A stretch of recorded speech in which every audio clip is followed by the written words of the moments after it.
are listening to Regeneration Rising, a podcast from Quivira Coalition's new Agrarian Program that provides information and inspiration to agrarians beginning their journey in regenerative agriculture. Each episode will explore what it means to work in regenerative agriculture, how people come to choose this as their livelihood, and why it's important to them and our future. We hope this podcast provides a foundation of knowledge for future agrarians and land stewards so they can rise up and focus on a regenerative approach to community, relationships, and the land.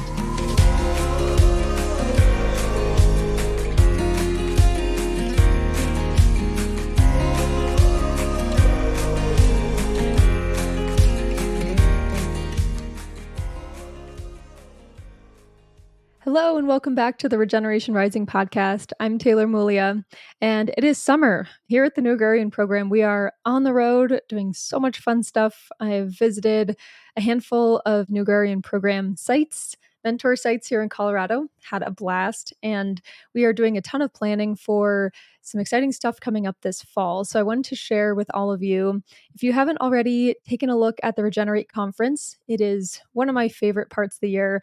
I have been going to this conference since before I worked for Quivira. It's a gathering of just such a diversity of backgrounds and industries, and you get so much education, but also so much connection and networking. So take a look at the schedule. You can find all the information at regenerateconference.com. And I wanted to specifically mention that we are planning our Career Connections Job and Opportunity Fair. So this is an event that we do every year. We gather a lot of people who are hiring or sharing opportunities specifically for young and beginning farmers and ranchers. And we have a big opportunity fair followed by a social. And there's also another beginning farmer rancher lunch mixer as a part of the conference that we're putting some good work into. So keep an eye out for that. Make sure to register. And reach out to us with any questions. So without further ado, I will introduce today's guest. It is Nicole Scott. Nicole is the Associate Director of Livestock Production at Glynwood Center for Regional Food and Farming in Cold Spring, New York. I love Nicole's story so much. It kind of weaves and winds, but I think this theme that connects all of her different experiences is just this sense of humility and open-mindedness. It started by her actually having an interest in wildlife and animals in general, and going to college and realizing animal science meant livestock agriculture. So sort of pivoting and learning to fall in love with that. Then to moving eventually to working on operations in New Zealand, which requires you to be so open-minded. The systems are completely different and just kind of going with the flow. And then she came back to a farm where the systems really weren't serving the farmers or the land. And so she was tasked with rethinking an apprenticeship program, sort of pausing an apprenticeship program for a season and rethinking the systems, coming up with something that made more sense, that worked for everybody, and sort of having that humility to say, we can do things better. And then she became the director of livestock production at Glynwood. And I think we all, when we grow in our positions, I think most of us experience this level of humility in that, oh my gosh, I had really no bigger picture of the operation and of the entire context when I was an apprentice. And so she also expresses a lot of humility there. Like, I had no idea how much I was not seeing on the land and in the operation. Nicole has clearly adopted a lifelong learner perspective, and you never get the sense that she thinks that she knows it all. She's so knowledgeable, but she has this open mind and this forward-thinking mentality. And I just think that's such an important theme for young people, because it can feel like we have access to resources and we're really getting it, we're really catching on to things. But I find so many times people tell me that I didn't even know what I didn't know. And so just holding that humility and that open-mindedness and that flexibility, I think is really an important lesson that Nicole has to share with us. So thank you so much, Nicole, for joining us. Thank you, listener, for tuning in, and I hope you enjoy.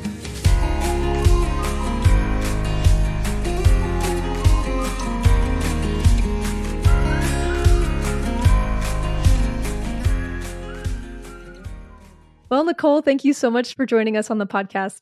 Thanks so much for having me, Taylor. I'm so excited to talk with you.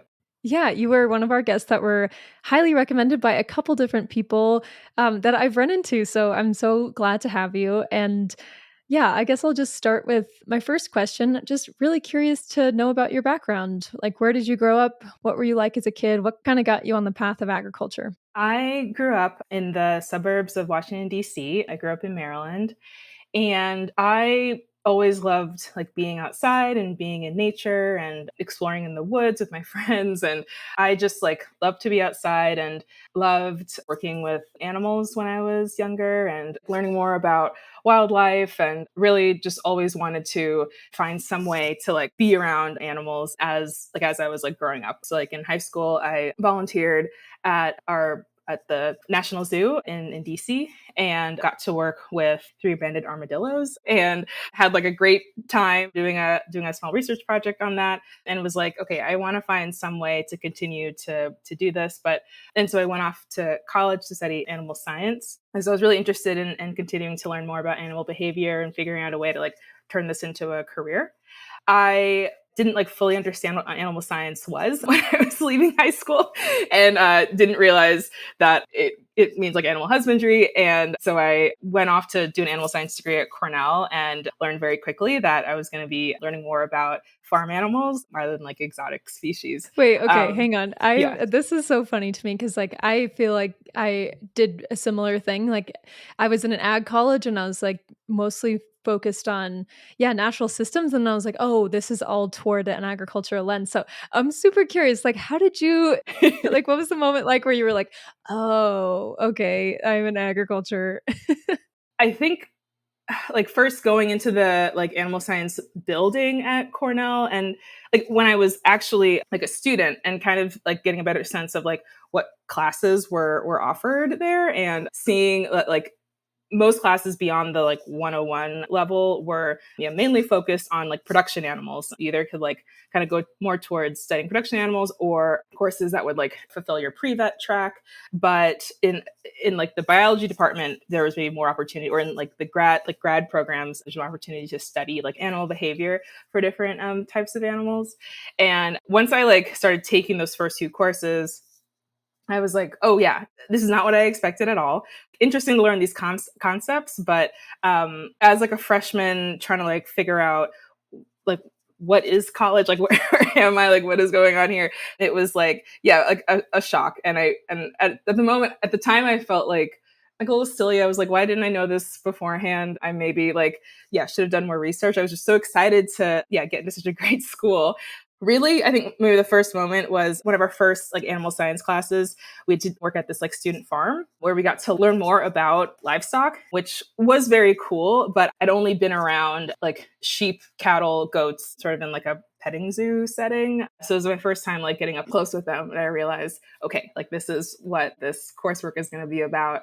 But I was able to sort of like stick with it, and then took more classes around food sovereignty, and got really excited to learn more about the good food movement that was going on, or has been going on, and use this knowledge I had around animal science in that context, and realize that like I have the skills to be able to feed people and to support like this is how I could fit into the movement, using this knowledge that I'd gained in this like unexpected way.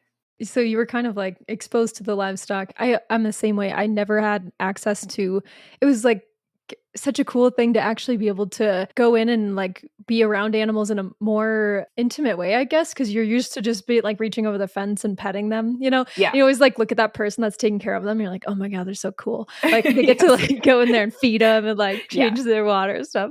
And actually getting to be in that role is such a different thing because I feel like it is literally gate kept. So it's like Yes. finally awesome to get to the age where you're like, oh, I can be around livestock and like get to know them and make decisions and manage them on their pasture and feed and Yeah. everything like that. That's such a different perspective than most of us grow up. Yeah, absolutely. Yeah. Yeah, because I didn't grow up like visiting farms. I didn't know any farmers when I was younger, so I didn't even like see it as an option. I was like, okay, to work with animals, I need to maybe be a zookeeper, do research like Jane Goodall, like be a vet, do something like that. But I had never considered being a farmer. I just like didn't know anyone that farmed or who had land. My image of a farmer didn't exactly look like me.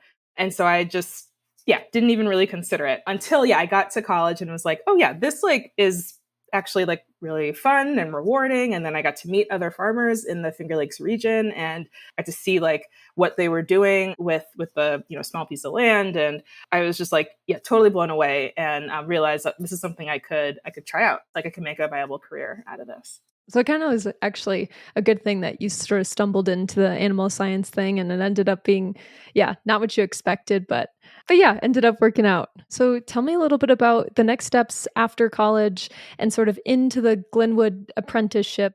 So yeah, how did that happen? And can you also just talk a little bit more about what Glynwood is? So after college, I decided that I wanted to see if this farming thing was for me. And so while I felt like I had a lot of theoretical knowledge around agriculture and agricultural systems, I hadn't like spent a year working on a farm. And so I really wanted to do that to see in which direction I should go within this field. And so I started working on a farm in the Finger Lakes region, working on a hog farm out that way. And then before applying to the Glynwood Livestock Apprenticeship Program to becoming an apprentice here for a season. And so Glynwood is an agricultural nonprofit organization where we're based in the Mid-Hudson Valley of New York. The organization is based on a 225-acre property where we have a working farm and we host apprentices on our livestock operation and veg operation for 9 months. We also work with other producers in the region through other programs we have here at the nonprofit, but I'm one of the farm directors. I'm the farm director of the livestock operation and farm outreach. So my work really centers on the farm and with our wonderful apprentices here for the year. I'd love for you to talk about like what was your experience like the first time as an apprentice? Yeah, so I first came to Glynwood as an apprentice, and even though I came with a degree in animal science, I still felt pretty green. I had only worked with like a very small amount of cattle and sheep, but here at Glynwood we have lots of different species. We have cattle, sheep, pigs, laying hens, meat chickens, and turkeys here on the farm. And so as an apprentice, you get to come here and learn how to work with all these different species. So you can sort of figure out, where do you want to go within livestock production? Do you gravitate more towards ruminants or non-ruminants? So you get that exposure here. And you also learn how to manage like a diversified operation. So I came to Glynwood because I really wanted to learn more about that. During my apprentice year, I mean, it was amazing. I learned so much. In fact, it was like a little overwhelming just to be exposed to so many different like systems, but I really loved it. I really loved like you wake up and you go to work and you get to like you work with these animals. You get to work with folks that are excited about practicing resilient agriculture and utilizing like regenerative principles, and get to talk about that during your day and try new things. And so coming into that environment as an apprentice was just so exciting to be able to have the time to have that like built in like to the experience. What were some of the key takeaways from that time? Like, can you think about, besides just that feeling of exposure to all of those different systems, what were a couple takeaways if you can remember from that time? One takeaway I had is that I can do this. I can actually be a farmer. I can turn this into a career. And I wasn't sure until I like completed the apprenticeship. I wasn't sure if this was actually something I could do. And so to be able to leave that year, and after my apprenticeship, I got to travel to New Zealand for a year to work on a few different farms. I felt like being in ag and doing an apprenticeship really just opened up new opportunities to me that I never would have had sort of without doing this. So I'd say that was one takeaway. And leaving that year, I just felt like so much more. I got more confident in myself as a beginning farmer. Yeah, maybe at the end of the year, I didn't think I could like manage an operation with so many different components in it, but I felt like I could. I had this dream of being able to maybe like purchase land and like have my own like small herd of goats. I like could do that and could care for them and could feed myself and my family by doing that. And the year prior, I didn't have the skills to do that. I never could have imagined doing it. And so I think my first year here at Glynwood, it just gave me, so much confidence in my like agricultural skills and really made me want to just pursue farming as a career. Sounds like it was a lot of sort of book smarts and a lot of the study was there and a lot of the theory was there, but there might have been, and I've totally felt this too, and let me know if this is not correct, but it sounds like there was a little bit of shakiness about like, what is this actually going to, like, will my body be able to do this? Will I Yeah. like this? Like, Yes. will I be good at this? Will I Yeah. actually put this in, like, will this actually flow into something that works for me and my lifestyle and what I want? And so it sounds like you had this sort of like goal out there somewhere of owning land and having goats, but it's like, oh, we still don't really know if that's a goal because I don't actually feel that like energy underneath it, knowing that I could do that physically. To me, it felt like so big and scary to make that jump. I like while I was able to like meet farmers while I was in school and while I was like living in the Finger Lakes, I still didn't know a lot of folks who were able to farm full time or folks who made it a viable career or people who were able to stick with it for more than 5 years. Farming is hard, as we all know. And so when I first started out, I just wasn't sure, like, did I have what it takes to be able to, to jump into this and to be able to face like new challenges every single day and to continue to wake up day after day, being ready to care for livestock, to be a steward of the land.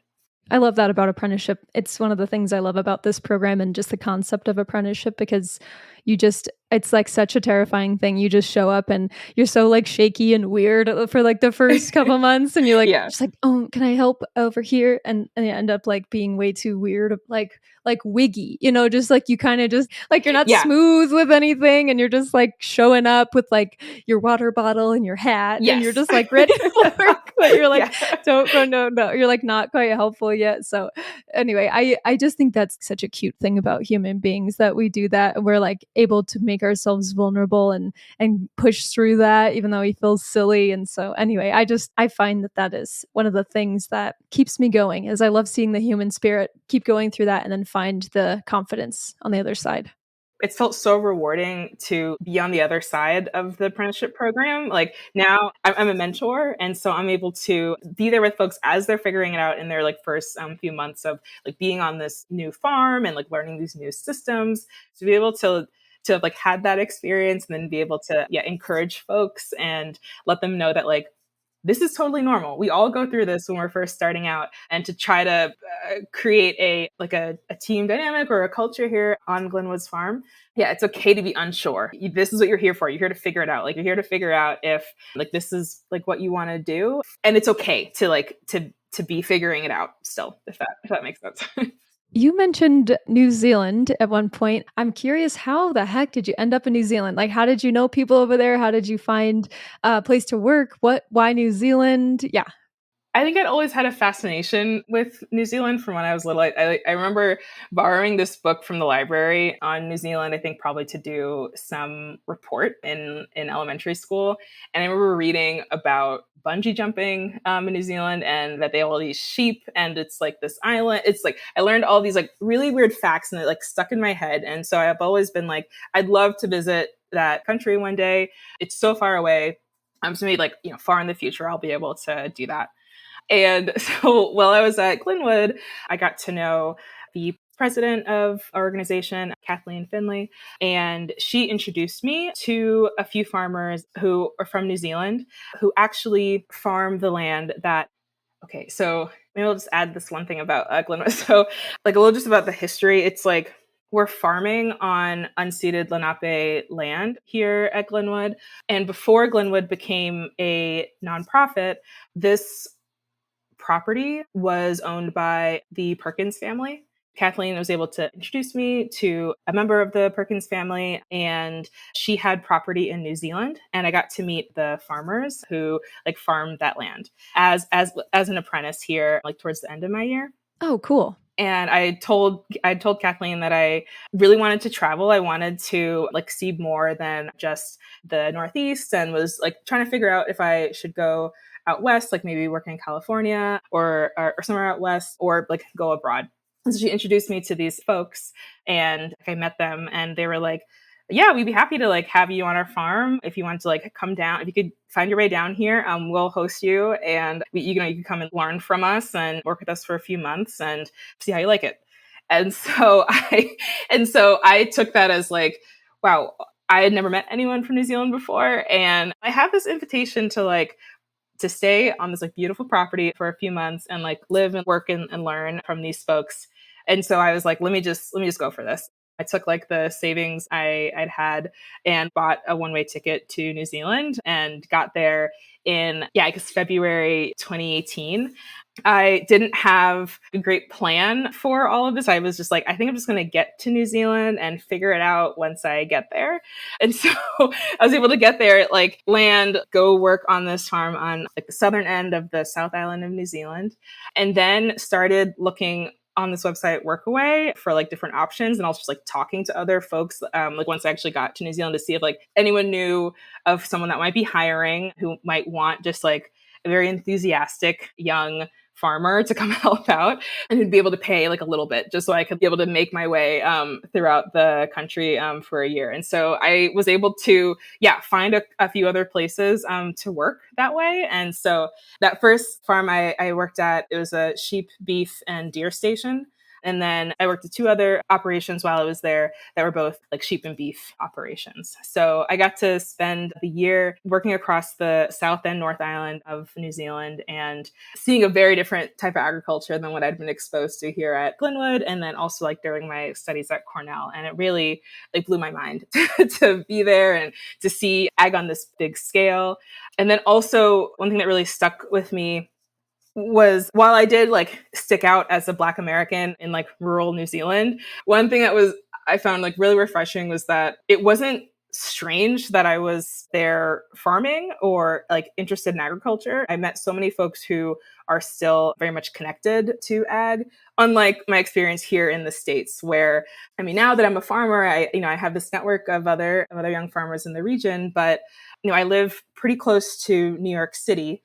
And so whenever I'm in the city, I'm not meeting other farmers. I'm not meeting folks who have any, like generally like any connection to the land anymore. But being in New Zealand, it was awesome being there and be able to like work with folks who there was generally like folks in their family who like still like owned land or were working on farms, and there were people there who were able to, it was a viable career for young folks.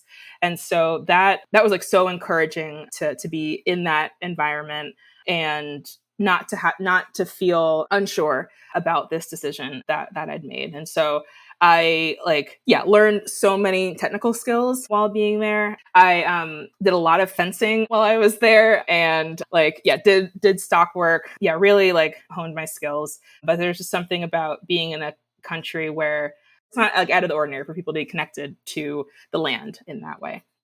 I guess sometimes we have these fences around, well, no pun intended, but fences around like what we think we can be and what we think agriculture looks like and what we think our life is going to look like.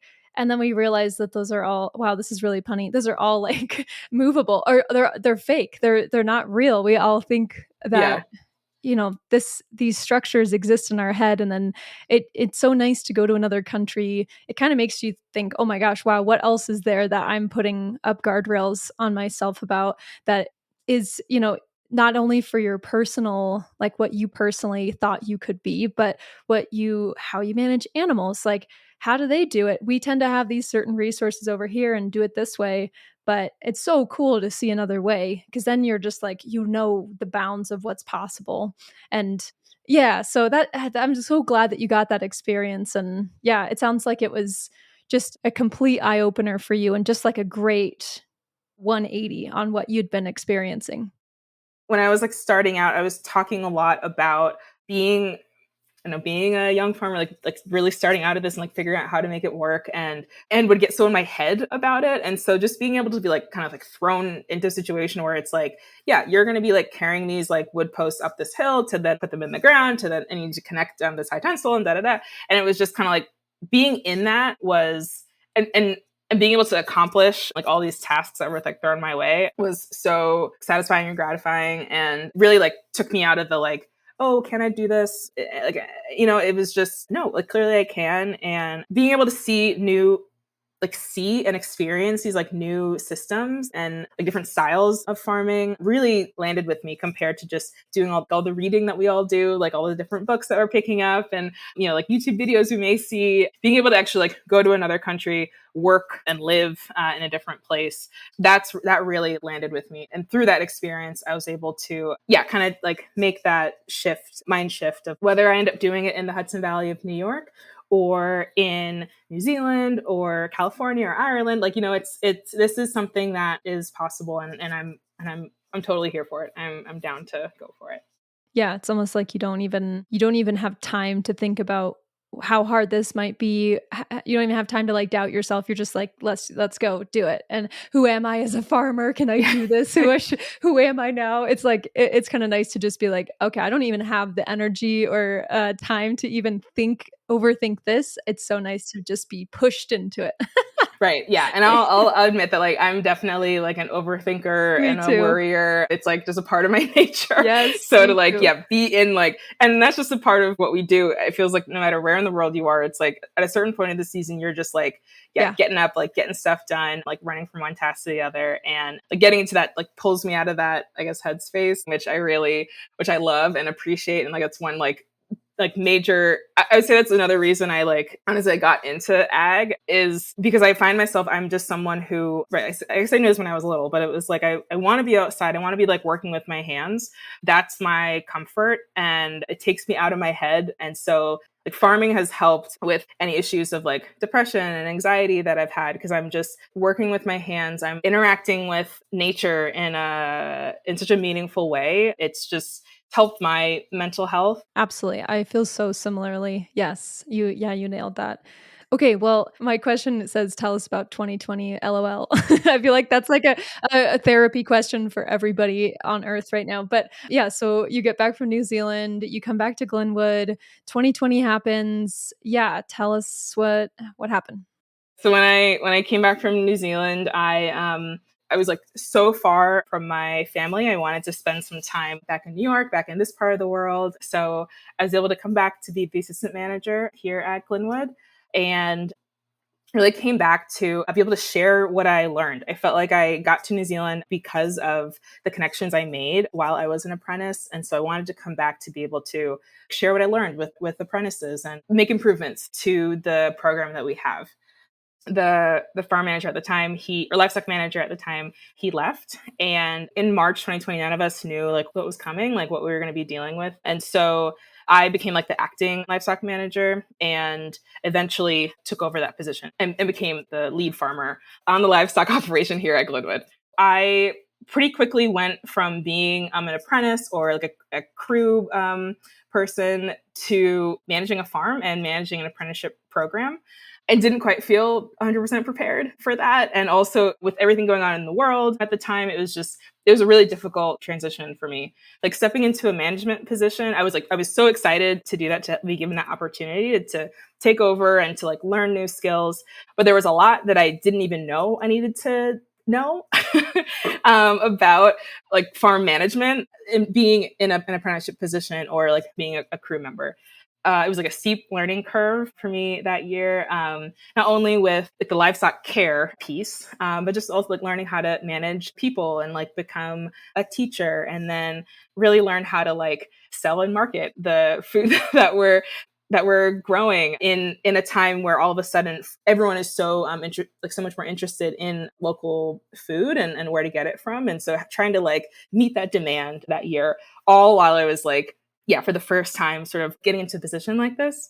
On the livestock side of things, it was just myself and one apprentice. And about like midway through that season, my apprentice decided to leave the program. And so then I ended up doing most of the farm work along with a couple of like part-time folks who were able, I'm just like shaking. I'm just like wiping sweat from my brow thinking about this. And at the time, I guess I was like, this seems hard, but like, this is farming. So I'm just going to like tough it out and like, just get up at sunrise, like work 12, 13 hour days and just get it done. Cause it's what you got to do. Yeah. Is what I was telling myself. I didn't really know any better at the time. and so we were able to like finish the year. And as we were like preparing to like send turkeys to slaughter for Thanksgiving, I started to kind of think more about like reflect back on the year and how kind of crazy it was. And also like where I was at personally in terms of like, how we'd like got taken care of everything we like the basics, taking care of the basics that year. But in the fall, like our team start to think about recruiting apprentices for the next season. So we started to think about hiring folks for the 2021 season. And I realized that we needed to do some reflecting on the like state of the livestock operation, and how our systems were designed, and then overall like personnel, like just like the size of our farm team. I'd like worked on farms where the main source of labor is from apprentices or interns, and I didn't want to do that at Glynwood. That's very stressful as a manager because you're having to retrain your team every single year, and there's not a lot of continuity, and you're the continuity from year to year, and that's so much to take on, especially if like in the off season you want to leave the farm for a couple of weeks, like take a break and kind of like recoup. What I was seeing at the end of 2020 was that as like Glynwood's livestock manager, I needed to take some time to take stock of our overall farm, the viability of the operation itself, and then separately our apprenticeship program. And so I didn't feel confident that we could go into another season and be able to offer apprentices a year where they're here to learn versus being just labor. And we're not really spending time teaching. We're mostly just getting it done. And exactly. Yeah. Yep. Exactly. And so that's what 2020 was about. It was just like, getting it done. Like, we just want to make sure the animals are fed and healthy, and that like we're all like fed and healthy. And so I didn't want to continue that into future years, because I didn't believe that was the best approach. And so at that point, we decided to pause the livestock apprenticeship program and take some time to figure out how we can get the operation itself to a point where we aren't just relying on apprentices to like put out those fires to like help keep the farm going. So we're able to take a whole season to hire more staff members, take a look at our curriculum to see like, are we actually like, what are we offering folks? Are we actually preparing people for jobs in livestock agriculture? We needed to take some time to reflect on like where we've been and like where we want to go with the operation and then the apprenticeship program itself. I worked at a really similar operation here in Colorado that was a nonprofit, and that's nice that you're able to hire on more staff and like actually and have the resources to kind of rethink what this thing looks like. And I think, there's pros and cons of a nonprofit farm and livestock operation, but I think that's a pro, man, just to be able to absolutely, to be able to, and no one strategizes like a nonprofit. We love our strategies. Yes, we had a lot of that in a lot of other parts of the organization, but maybe not so much on the farm. And I don't know if and I think because we're working like production farm, we just hadn't been able to take the time. And so this was like maybe the first time on the livestock side of things where we were able to say like, hold on, maybe, let's like really think about what we're doing here and take more time than I'd ever done on a for-profit operation. For sure. And I even think though, culturally, it's hard to, it's hard to ever take a breath and really pull apart. And there's also so much emotion attached to the way we do things. And so I admire that you guys were able to do that and that you had the support. And I think there's something to learn from that, in that if there's this sort of everything's on fire all the time, which is sometimes just agriculture. Like, yes, that is just a truth about it. But where are times and how are ways we can just stop and think like, okay, why are we doing it this way? Like, I've had things that are so simple. Like, we had chickens out in the field and we were like, okay, in the summer, we're refilling waters, like go, go, go all the time. And then it's like, at the end of the year, I was like, why don't we get a bigger waterer? And we wouldn't have to go run, and fill all these waters every day, so things like that. But it's so hard to like pivot with stuff like that during the season. And during when everything is just going, you can't even like think about some of those like simple fixes. You have to like be able to step back for a moment to do that. And like, I feel like at Glynwood, we during the winter, we're not rotating our animals on pasture anymore. It is like a little bit more, we do have a little bit of a break, but since we're a nonprofit and we have this apprenticeship program, the winter generally means planning for the year ahead, budgeting, hiring apprentices. Like there's a lot of work. I don't think we really ever had the time to do that, like take that pause and to really examine, what are we doing? Why are we doing it this way? So now we like actively do that as a farm team every year. And it's new. So it's like new for us. We're still figuring out like how to do this and to prioritize it. And so, but we are working to have like an annual review of our systems, whether it's like our irrigation systems or the like modules we teach to our apprentices to see like, is this working? Do we need to make tweaks? Let's like put it in a Google sheet and figure out like a timeline around addressing these needs. And I think that's helped me so much as a manager and as a farmer, and being able to take the time to prioritize, reflecting back.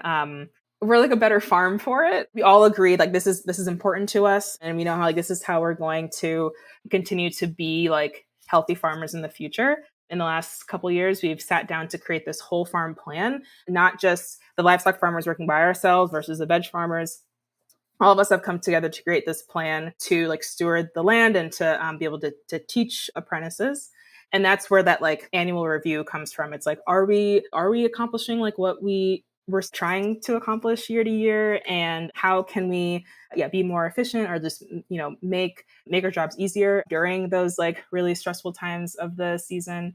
And so and we've only been able to do that because it's not just me running the livestock operation. I work with an amazing assistant manager, Maddie Morley, and our agricultural projects manager, Matthew Ball, here on the farm are like rock stars and really help to make all of this possible. And then also offer, I think, a really like fulfilling apprenticeship program and apprenticeship experience. One thing that crossed my mind too is I think that some things that sort of fester in apprentices during a season is like, I have an idea for a better way to do this, but my manager is not listening to me. Yes. and like I have done that, and now I have had that happen to me. And so I understand like how stressful that is for that to be like July and you're like getting this piece of feedback and feeling just so immediately resistant. I am just trying to get the amount of sleep that I need and like wake up and just make sure everything's fine. And so I think what you're talking about, this review process, is it sounds like it gives apprentices a vehicle for feeling that buy-in and feeling valued in their opinions, instead of like, you don't know what you're talking about, and these mean things that we say when we're grumpy and tired and hot and and like don't really mean it. But it's like there's a place for that, but it's so nice, actually. That's so cool. It's like sets the expectation, like, yes, your feedback matters, your ideas matter, but like we're not going to be able to integrate them all into this season. We actually might have to just put them on the list and talk about them in December.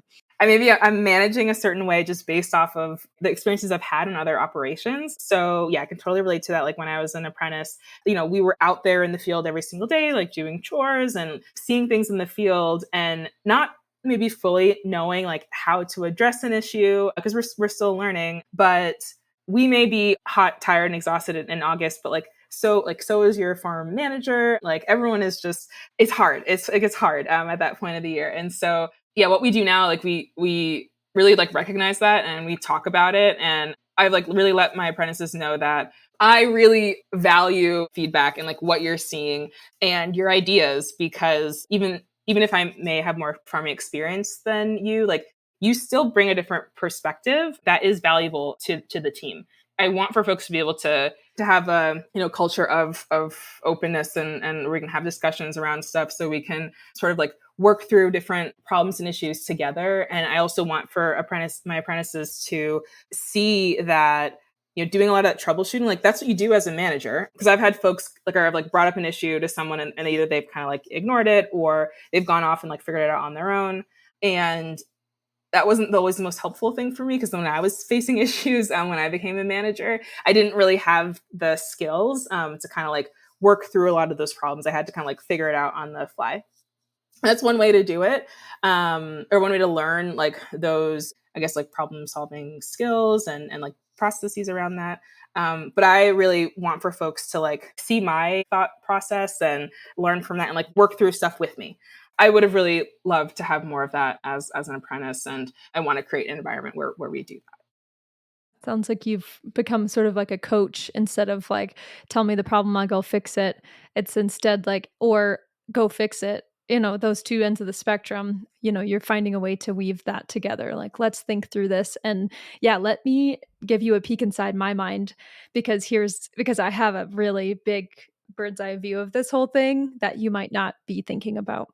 Right. There's something about like when you're every day when you're going out to move and feed the pigs, to like, move the sheep on pasture. Like those like important skills that like we all have to learn when we're starting out. It's like those basics. But I now know like when you become a manager, you're thinking about those like little things like the minutia, but then also so much more. You have to think about the people who are moving the livestock on pasture. You got to think about if you move an animal there, like what does that mean? Think about like pasture regrowth as you're like cycling animals through. You create this plan at the beginning of the year, and maybe halfway through, all of a sudden you're dealing with, we've been lucky enough not to have to deal with wildfires like on our property, but we were dealing with the smoke from wildfires in Canada last year. And so like all of a sudden having to adapt to something that I'd never personally experienced before, and thinking about the animals, people, and land. There's like so much going on that I wasn't quite thinking about when I was an apprentice. And maybe because I was just so focused on like, oh, the sheep, like I love to like see how they're interacting with the landscape, and I just want to like be a shepherd. But I think it's really important to start to think about the bigger picture when you start out farming, so that that there's like just so much more to this than just setting up and breaking down fence, moving animals, driving a trailer. Like there's so much more to it. Like one thing I find this is kind of like a tangent, but one thing I was like worried about when I started farming was also like maybe building this like very specific skill set so I could like only ever be a farmer. I couldn't pivot and find another career if I only, know how to move a layer coop and repair that. Or like, I feel like I have really specific skills that wouldn't be applicable in other career fields. But now I'm able to see that, oh my God, like you need to know how to do so many different things, like wear so many different hats. Like once you start farming, like you can really do anything. It's like you're trained to have this really special skill set of being a land steward, of caring for livestock, but built all these like financial management skills, like HR skills. Yes. Like there's just so much to it that it makes it, I just feel like such a well-rounded individual after like choosing to like stick with this career after all these years. So you're currently managing the livestock operation at Glynwood. Where do you see yourself going in the future? Like what have you yet to explore, even if that's just personally, outside of work or professionally? What is exciting to you in the coming years? I don't know, there's so much more to experience. I feel like I know a lot more now than I did when I was an apprentice here at Glynwood, but there's still so much for me to explore and to learn about. But I'll say my role at Glynwood has changed over the years. And now as a farm director, I'm directing more of the operation versus like being out there in the field every day, moving fencing and doing more of those tasks. And like learning more about the nonprofit world and starting to, take time to be able to speak with you, Taylor, and like other folks like that, and being able to talk more about ag and about the work that we do at Glynwood.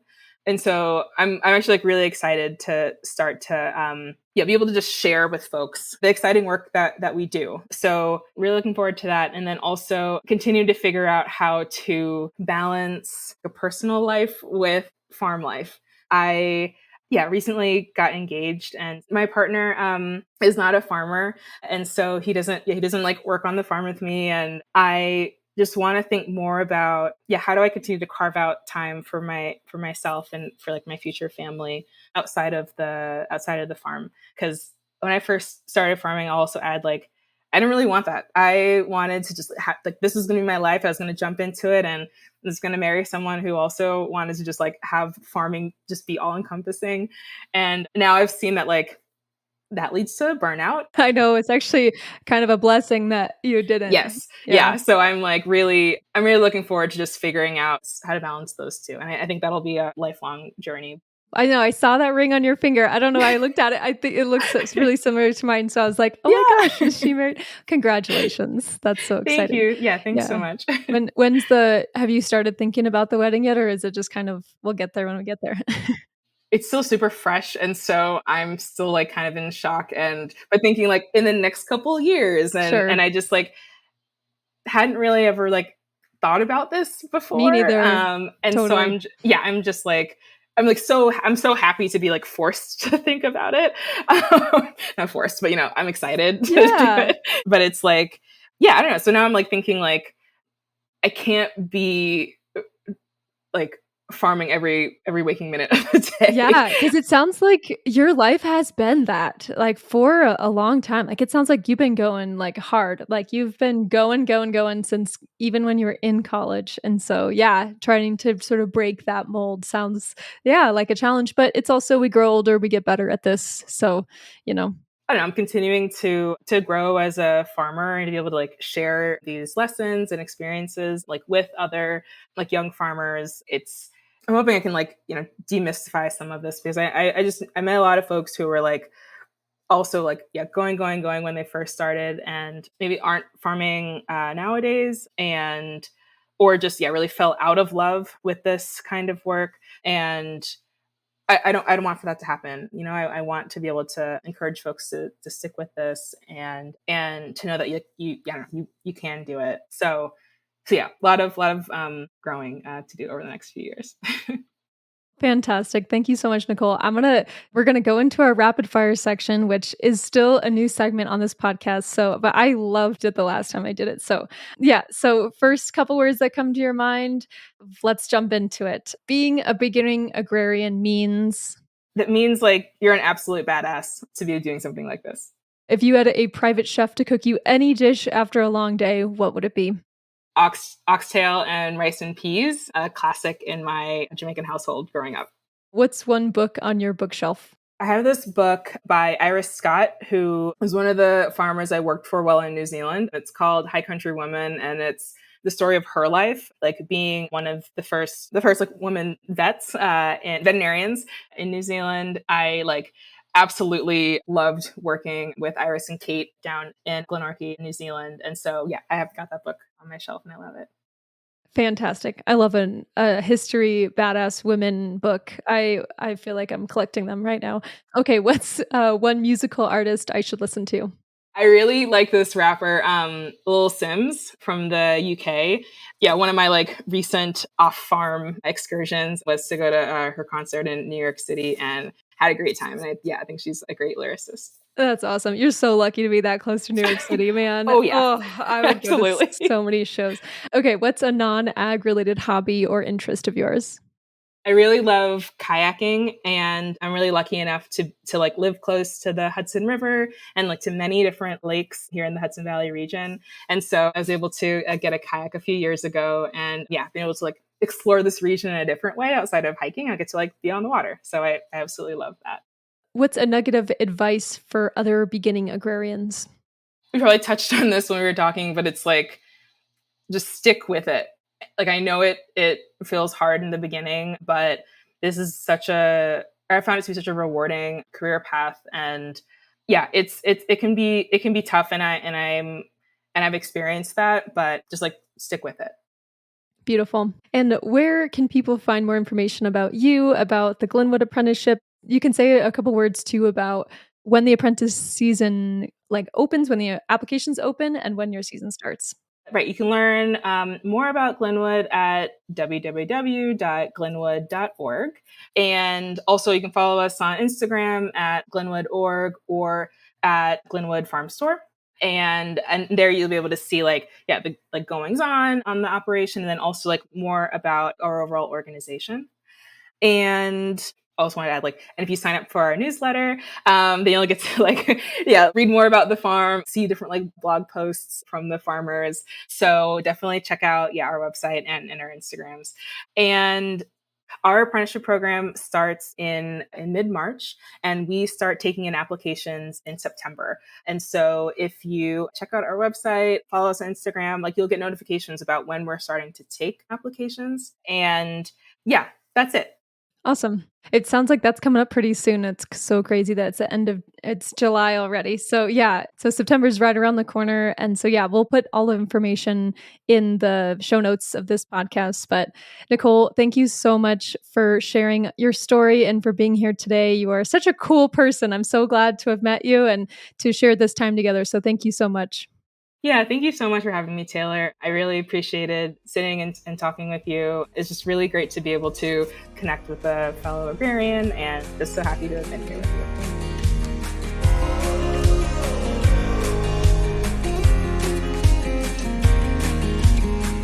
Thank you so much for tuning in.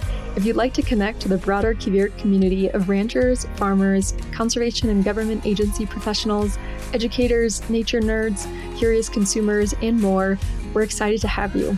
Our website is quiviracoalition.org, and in the upper right, click on Get E-News to sign up for our newsletter, where we share happenings and events, learning opportunities, job postings, and more.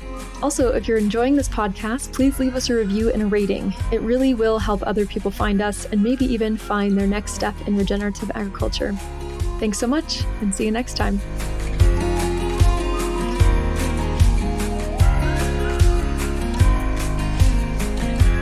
This podcast was produced by Quivira Coalition in our quest to support resilience on working lands. Learn more about our work and how you can support regenerative agriculture and solutions to climate change at quiviracoalition.org. This episode was edited and engineered by Caleb Wenzel-Fisher. A Folk Story, our theme music, was made by Alex Cristoforetti, and we're grateful for our guests who take time out of their busy lives to share their experiences with us.